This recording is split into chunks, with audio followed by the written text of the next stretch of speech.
धन्यवाद sir. Sir ये bill दावा कर रहा है कि वक्फ संपत्तियों के व्यवस्थापन को रिफॉर्म, एम्पावर और डेवलप कर रहा है। ये बात ऊपर से तो बहुत सही लगती है, परंतु काश ये सही होता, ऐसा ही होता सर, क्योंकि ये हम नहीं कहते हैं कि सुधार की आवश्यकता नहीं है। सुधार की आवश्यकता है, बेहद आवश्यकता है। मैं महाराष्ट्र में औकाफ की मंत्री भी रह चुकी हूँ, आज वक्फ बोर्ड के मेंबर करके भी 4 वर्षों से काम कर रही हूँ।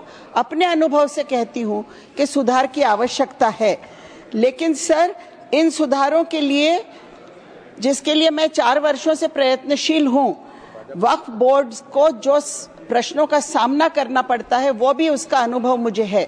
और सबसे बड़े प्रश्न जो 3 है वक्फ बोर्ड्स के सामने, उसमें एक है एनक्रोचमेंट, दूसरा है भ्रष्टाचार और तीसरा है गैर कानूनी कब्जे।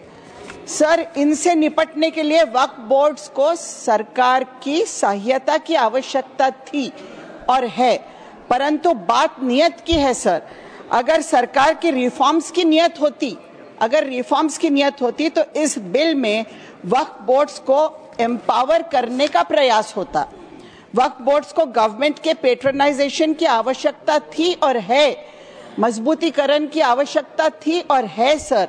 रिफॉर्म का एजेंडा होता तो एनक्रोचमेंट्स हटाने में मदद की बात होती।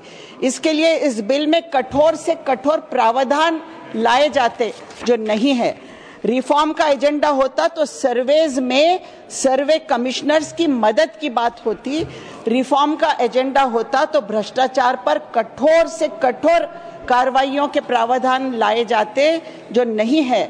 जमीनों को गैर कानूनी तरीकों से बेचने या खरीदने या कब्जा करने वालों के विरुद्ध और कठोर प्रावधान लाए होते। यहाँ तो पहले जिसको एक सीरियस क्राइम माना जाता था, उसे भी नॉन कॉग्निजेबल और बेलेबल बनाकर के प्रावधान लाए हैं आप। सर मुतवल्लियों से जो वक्फ बोर्ड्स को शेयर मिलता है, जिससे कब्रस्तानों के, मस्जिदों के काम होते हैं, वो शेयर को भी आपने कम कर दिया है, 7% से 5% पे ला लिया है, क्योंकि वक्फ बोर्ड की और तो कोई इनकम नहीं होती है जिसकी आप बात कर रहे हैं। वो इनकम तो कमर्शियल एक्टिविटी से ही होगी। वक्फ बोर्ड तो मस्जिद चलाते हैं, कब्रस्तान चलाते हैं, आशुर खाने चलाते हैं, दरगाह चलाते हैं, वहाँ से इनकम कहाँ से होगी?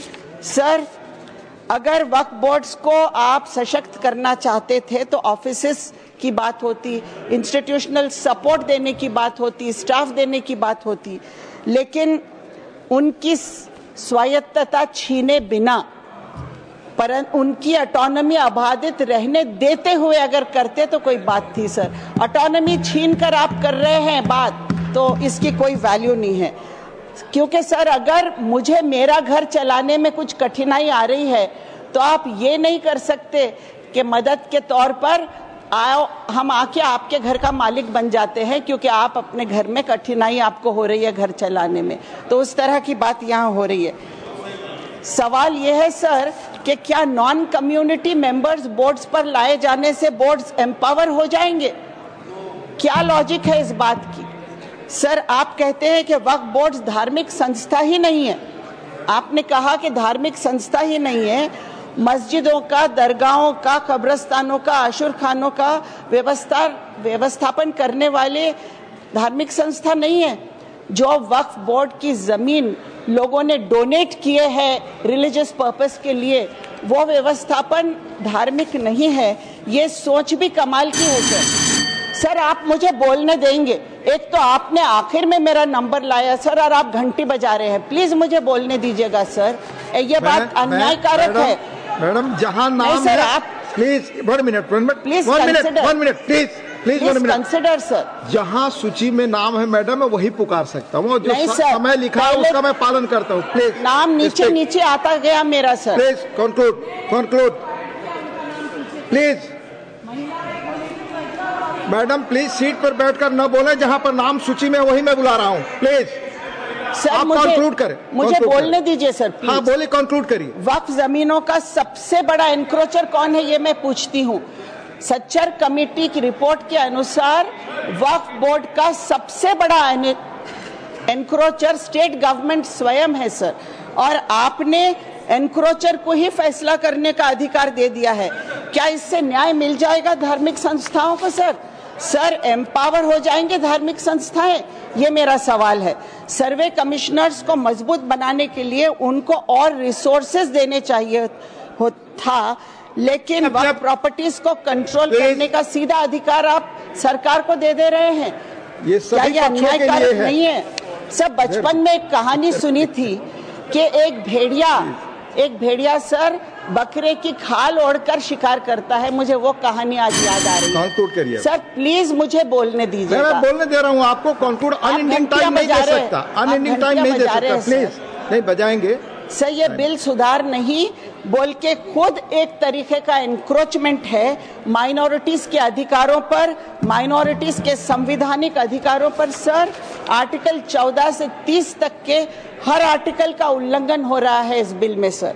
माइनॉरिटीज में केवल मुस्लिम्स नहीं है, क्रिश्चियंस है, सिख्स है, बुद्धिस्ट है, पारसी है, सब है सर। आज मुस्लिम्स की बारी है, कल क्रिश्चियंस की आएगी, परसों बुद्धिस्ट की आएगी।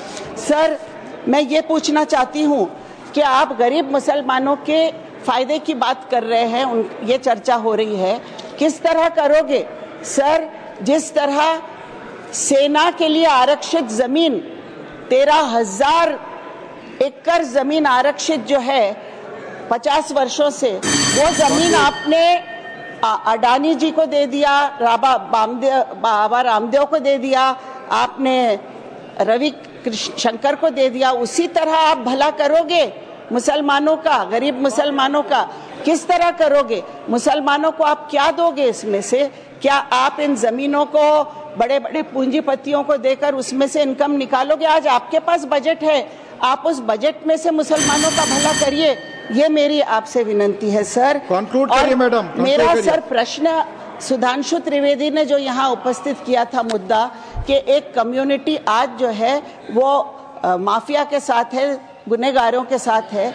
मेरा सवाल ये है सर, उस पर कह चुके आप, कंक्लूड करिए सर, कंक्लूड करिए। मेरा सवाल है, बिल्किस बानो के बलात्कारियों का साथ कौन दे रहा है आपके लिए? क्या वो फरिश्ते हैं? ये मेरा सवाल है। धन्यवाद। आखिर में मैं एक ही बात करते हुए अपनी बात विराम दूंगी सर। बहरों की अदालत में गूंगे की गहवार है, बहरों की अदालत में गूंगे की गहवार है, सजा उसी को मिली है तीर जिसके आर पार है। धन्यवाद। धन्यवाद। धन्यवाद। Shri George Kurian. Honourable deputy chairman sir,